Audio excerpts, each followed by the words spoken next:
everyone, welcome to Mella's vlog. I wanted to share with you some of the subscriptions that I get send me really very interesting articles.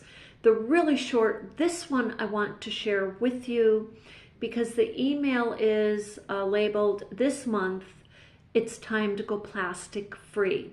Now the article I'm about to read you has some heavy duty information in it, but they are basing it on fact. It is by earthday.org. So if you want to subscribe to them, it's free. You just jump on board.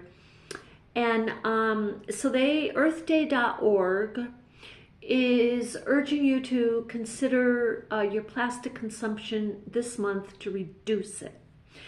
And then it goes on here. It says that plastics are not just a pollution issue, they are actually a public health hazard. Okay, so I didn't realize. I had heard different studies going on about plastic, microplastics getting into human beings, being found in human beings, but I didn't realize it had come to the point where it's actually a public health hazard. So I find that really super interesting. So this is by earthday.org. Okay. So this is the article. Let me see if I see any name attached to it. No, I guess it's just being put out by this. Okay, by this earthday.org. So I'm going to read you the article and we'll stop in between this and that. And like I said, there's a lot of heavy info here. So microplastics have been found in human blood, brains, lungs, reproductive systems, and even breast milk. These particles, the microplastics, and the chemicals that they carry are too small for the human eye to see. But they have been linked to cancer. Now, there's a lot of diseases here I'm going to list. So here we go. So they're linked to cancer, inflammation, oxidative stress. I haven't heard that one, but that's very interesting to me. Endocrine disruption, DNA damage. I'm going to research that one more. Organ dysfunction, metabolic disorder, and other health conditions. People are mainly exposed to microplastics through food, drink, and get this, inhalation. You know, I found it interesting when I was reading this that I had just a little while ago I put the video out on the air purifier. Now I had planned to do a video on skunks, and the video is very, very, very sad, and I think I'm skipping it. I'm skipping that video right now for now. So I decided to do the video on this. But I find it very interesting that microplastics can actually damage DNA. So now we go on here. Communities across the country are disproportionately bearing the brunt of these health concerns, especially low-income communities and communities of color. No one is safe from the health impacts of plastics. Now is the time to change in your life. So they're asking us to become more conscious, to become more mindful of plastics. This July, it's time to go plastic free. The health of our planet, our communities, and our future generations are at stake. There are so many alternatives to plastic that are out there. You just have to look. So a neighbor of mine, I think I shared with you, one of my brand new neighbors here, she was so kind and bought me a, it's a Yeti thermos cup. Stainless steel is what it is. So it's not plastic. And I told her, now I'm just thinking of this as I'm reading the article. she gifted that to me. She goes, oh, I only paid $1, and she got it at the thrift shop. And so I used it, and I told her it keeps the iced for like 24 hours. I've never seen anything like it. But the other cup that I was using, guess what? I bought it at a sports shop. I'm not going to tell you which one, but it's all plastic. And I've been using that for like 2 years now. So, a year and a half. But, so now that is put to the side. But now that I'm reading this, I will find another purpose altogether for that particular cup. It's all plastic. It has a thermal wrapping around it. But this to me is very interesting. And I thought to get on here to share it with you. Now I'm just going to do a really quick search since we're on here. I want to see if there's any more information on how the plastics damage DNA. So it says here, plastic chemicals, this is an A1 kind of just Google search. Plastic chemicals may harm DNA, as new research reveals how additives disrupt nematode egg formation, suggesting risks to human reproductive health. Okay, so that's what they're referencing, most likely in that case. Exposure, now this is from ScienceDirect.com.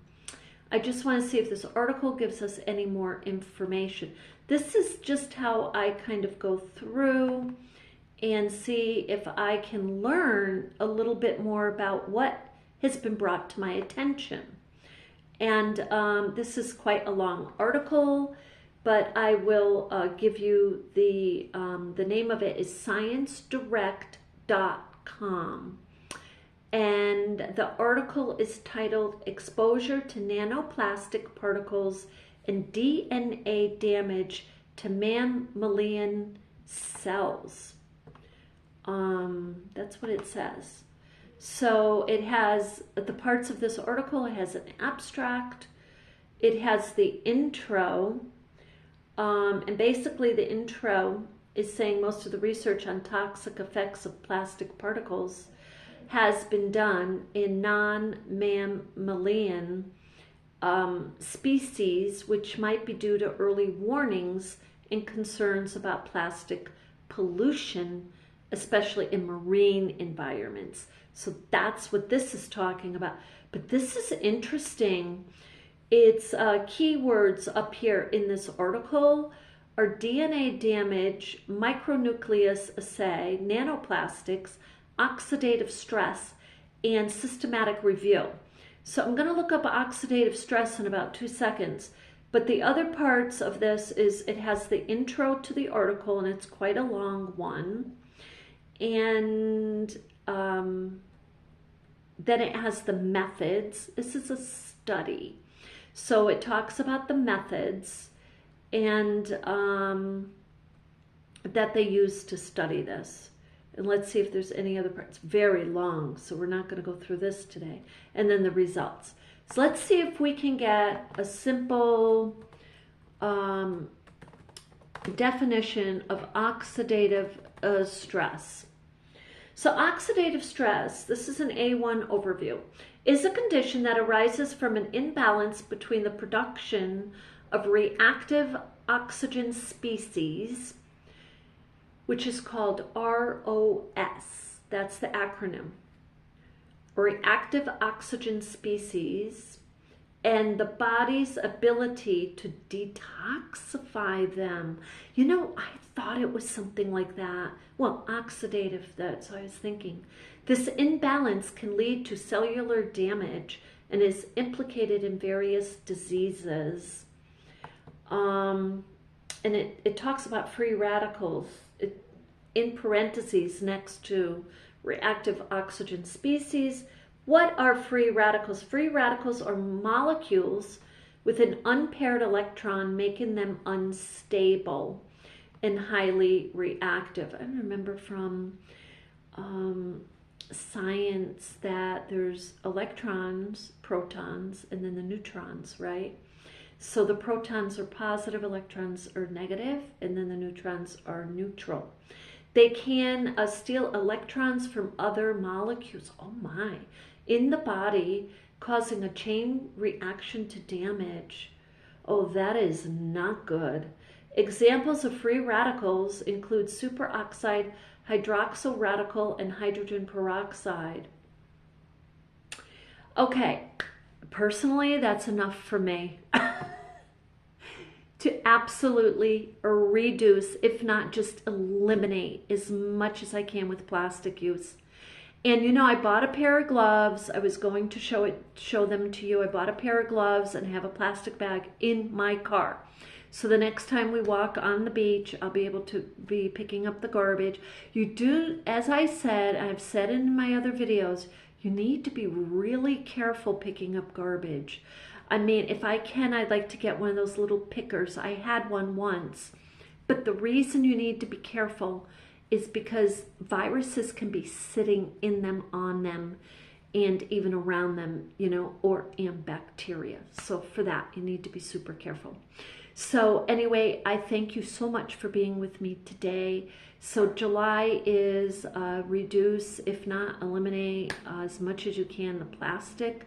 I definitely do not like the idea that this can occur.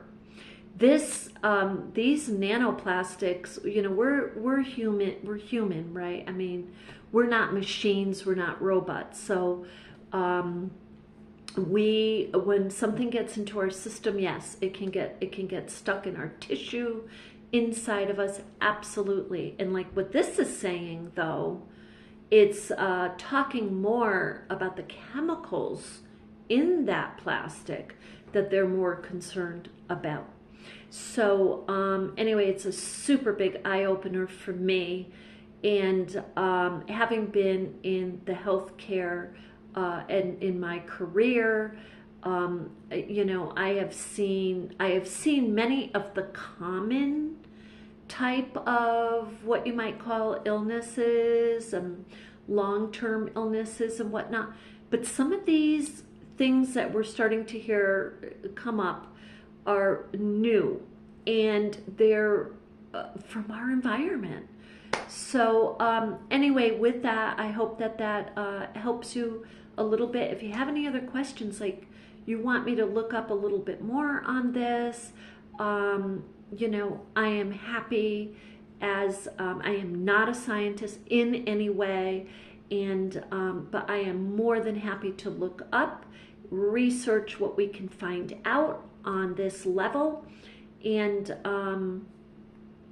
then hopefully that helps you to inspire to learn more about it too.